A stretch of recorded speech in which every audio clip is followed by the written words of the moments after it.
할렐루야! 오늘도 하나님이 우리와 함께 하십니다.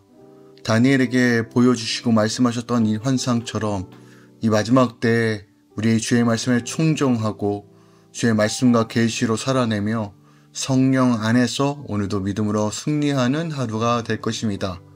주님만 의지합시다. 8월 21일 수요일 아침 예배 성삼위 하나님께 올려드립니다. 오늘 하나님의 말씀은 다니엘 8장 15절부터 27절까지입니다. 다니엘 8장 15절부터 27절까지입니다.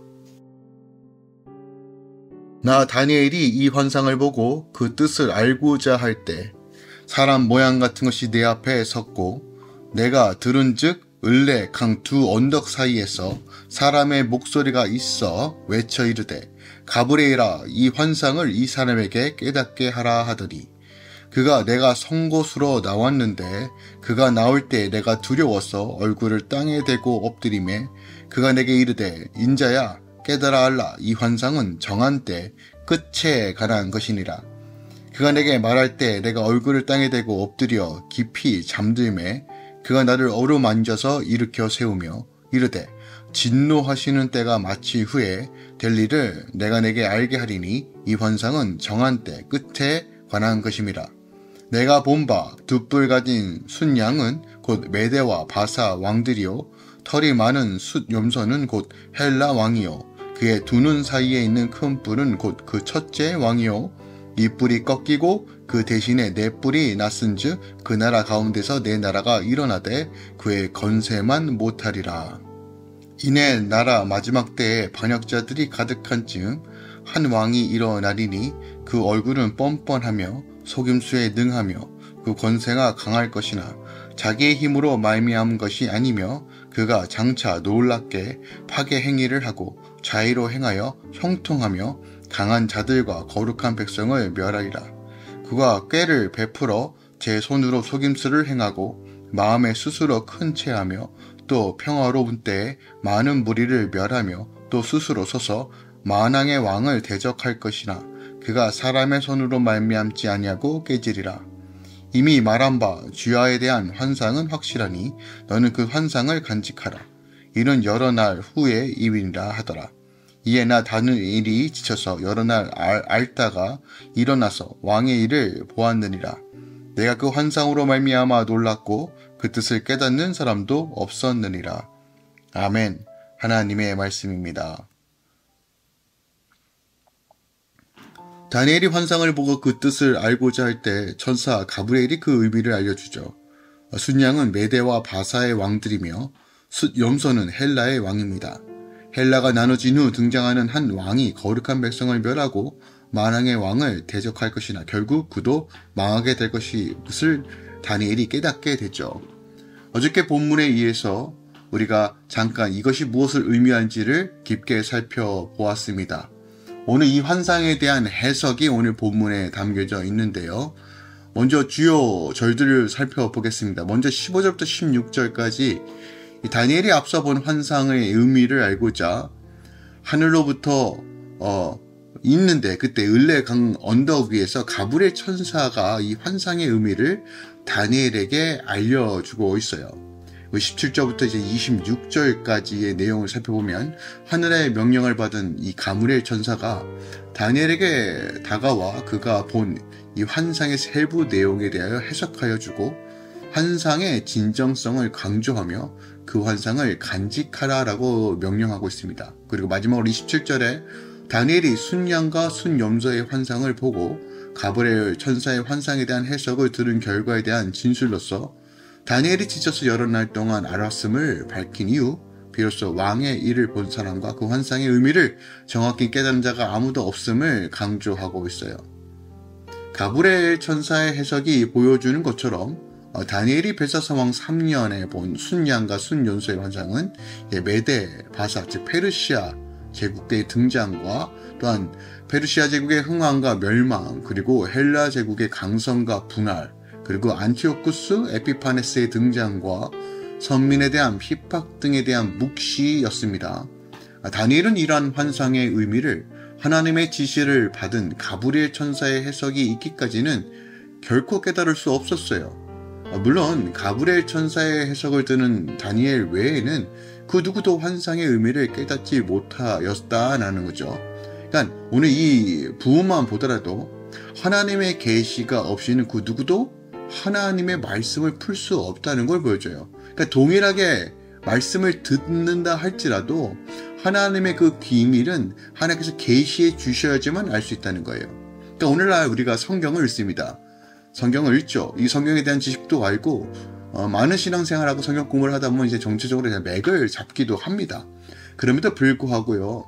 성령께서 우리에게 지혜와 계시의 영으로 열어주시지 않으면 결코 알 수 없다는 것을 오늘 이 다니엘서 8장을 통해서도 우리가 확인해 볼 수 있다는 거예요.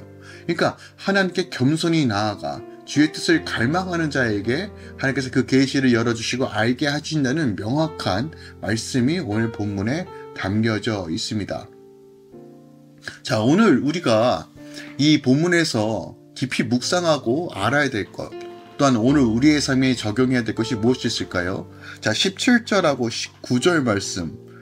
그가 내가 선 곳으로 나왔는데 그가 나올 때 내가 두려워 얼굴을 땅에 대고 엎드림에 그가 내게 이르되 인자야 깨달아 알라 이 환상은 정한 때 끝에 관한 것이다 라고 얘기합니다. 또한 19절에도 역시 이 환상은 정한 때 끝에 관한 것이다 라고 말합니다. 여기서 말하는 끝은 언제일까요? 이 마지막 때를 의미하는 것입니다. 그러니까 이 환상이 정한 때 끝에 관한 것이라는 것은 결국 근시안적인 이 시대의 역사를 말하기도 하지만 결국 이것은 궁극적인 마지막 때, 주님의 오시기 바로 직전 그 재림의 때, 우리가 현재 살고 있는 이 마지막 때를 알려주고 있다는 것을 알 수 있습니다. 1차적으로 오늘 단락에서 보면 환상 그대로 메데와 바사, 페르시아 제국 이후에 셀루쿠스 왕조의 안티오쿠스 4세, 엠피파네스의 선왕 및 그 선민, 유닌과 박해로 이어지는 일련의 과정들을 다루고 있다라고 2차적으로 우리가 이해할 수 있죠. 그럼에도 여기서 천사가 바로 이 셀루쿠스 왕조에 의한 박해에 마지막 초점을 두는 것이 아니라 궁극적으로 어디에 둔다고요? 결국 다시 오실 주님, 모든 인류의 역사의 마지막 때, 그러니까 바벨론의 몰락은 결국 이 세상, 짐승을 따라, 용을 따라 살아가는 방식들의 멸망을 의미하고 있고, 또한 이 마지막 때 인본주의와 상대주의와 하나님을 배제한 생각의 끝으로 가고 있는 이 세상의 종말 가운데서 선민, 하나님의 백성, 교회가 어떻게 살아야 하는지를 말해주고 있다는 것이에요. 즉, 이런 상황 가운데 우리 안에 고난과 어려움, 처절한 어떤 소용돌이 같은 이런 핍박과 어려움 속에 있지만 하나님께서 천사를 통해 다니엘에게 말씀하여 그 끝을 주목하라고 하신 것처럼 우리는 이 마지막 때에 어떠한 삶을 살아야 되는지 다니엘서를 통해서 확인해 볼 수 있다는 거예요. 물론 현재 겪는 고난이 그가 감당하기 어려울 정도로 혹독할 때 그 사람은 그로 인하여 절망할 수도 있죠. 하지만 아무리 큰 고난이라 할지라도 여러분 그 끝을 알면 그 칠흑 같은 고난의 터널 너머에 광명한 빛의 아침이 있다는 것을 안다라면 우리는 어떻게 할까요?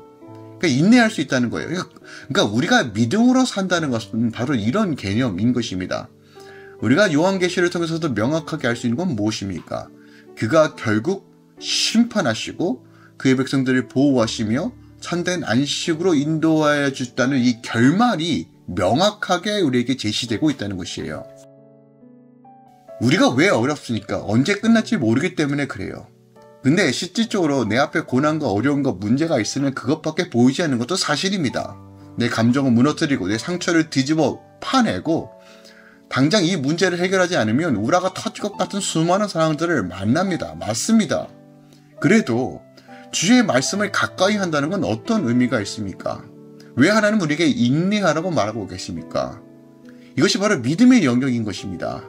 내 손에 붙잡고 내가 의지로 내 생각으로 이것을 해결하려고 하는 이런 바둥거리는 인생이 아니라 내가 할 수 없음에 다시 한번 주님을 의지하고 주님 손에 맡겨드릴 때, 주님을 의지할 때 주의 긍휼과 자비와 능력이 내 안에 채워지고 이 문제의 근원들이 하나 둘씩 해결되어진다는 것. 그건 인간의 힘이 아니라 오직 하나님만이 할 수 있다는 것을 믿음으로 바라보며 우리는 엎드려 주님께 바라보며 소망을 잃지 않고 다시 한번 하나님 앞에 나아가는 삶.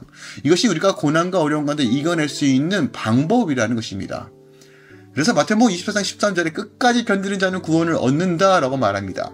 바로 이 성화의 측면, 주님을 닮아가는 삶, 주님만 바라보는 삶이 결국 구원을 얻는 유일한 방식이라고 우리에게 말해주는 것입니다. 모든 인류의 역사 속에서 그 당시 살고 있던 사람들은 세상이, 바벨론의 왕이, 페르시아의 왕이, 헬라의 알렉산더가, 로마의 황제들이 가장 막강한 자신들의 생명을 좌지우지할 것 같은 그런 존재로 여겨졌다는 것이에요. 오늘날 세계 정치, 경제, 문화, 사회가 다 이런 방식으로 마치 세상의 흐름을 따라가지 않으면 당장 손해볼 것 같고 당장 망할 것 같은 이런 시스템 속에서 하나님은 여전히 명확하게 말씀하십니다. 지금 오늘날 우리가 회복되어야 될 본질적 신앙은 하나님이 전능하시다는 거예요. 전능하시다는 겁니다. 이 하나님의 전능하심, 유일하신 하나님만이 구원이시라는 것을 우리 안에 회복하길 원하신다는 것이에요. 누구보다 우리의 어려움을 하나님께서 잘 알고 계십니다. 그럼에도 불구하고 우리가 주님 손에 있다는 것, 주의 그림자, 지존자의 그림과 그의 장막 안에 있다는 것을 기억하고 다시 한번 주님을 의지하는 것이 복된 것입니다. 우리는 다니엘을 통해서 명확하게 이걸 보아야 합니다. 모든 순간에서도 그는 하나님을 신뢰합니다. 하나님을 신뢰합니다. 여러분, 이게 전부입니다. 칠흑 같은 어둠 속에서도 당장 아무것도 보이지 않는다 할지라도 주님을 신뢰함으로 나아가는 믿음을 달라고 간구합시다. 성령께서 우리의 마음과 생각과 믿음을 지킬 수 있도록 도와달라고 함께 기도합시다. 우리 손을 붙드시는 그 아버지께서 오늘 우리와 함께 하심으로 오늘도 발자국 하나하나 지키시며 보호하시며 하나님의 은혜로 채워지는 하루 될 것입니다. 오늘도 복을 누리시길 예수 그리스도로 축원드립니다. 기도하겠습니다. 사랑하는 주님, 우리에게 믿음을 주시옵소서. 참된 믿음을 주시옵소서. 모든 믿음의 선지인들이 끝까지 주님 붙들었던 것처럼 우리에게도 이런 참된 믿음과 인내를 허락하여 주시옵소서. 그래서 주의 일하심을 바라보며 끝까지 전진해 나갈 수 있는 성도의 삶 살게 하여 주시옵소서. 믿음 바라는 것들이 실상에 보지 못하는 것들을 증거니 선지인들이 이뤄서 증거를 얻었다 했던 히브리서 11장 1절 2절 말씀이 다시 한번 실체가 되고 적용되어지고 누리게 하여 주시옵소서. 이제는 우리 주 예수 그리스도의 은혜와 우리 하나님 아버지의 놀랍고 지극하신 사랑과 성령 하나님의 지극한 충만 역사하심이 이제부터 영원까지 함께 계시길 간절히 축원합니다. 아멘.